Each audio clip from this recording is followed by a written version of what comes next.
আমি সবে ঘুম থেকে উঠলাম, এখন 8টা বাজতে গেল। কালকে আমার একটা পাখি মারা গেছে, দামি পাখি।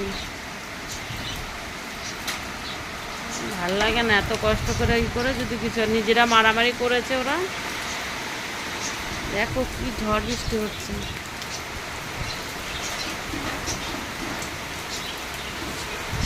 সকাল থেকে বাইরে যেতে পারিনি, এখন উঠলাম, উঠে কিন্তু ঘরেই বসে আছি।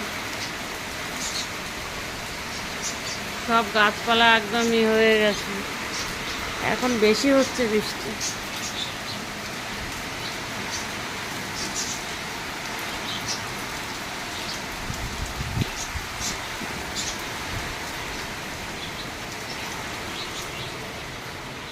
পুরো ঝড় হচ্ছে বাইরেটাতে। আমি এই ঘরে বসেছিলাম।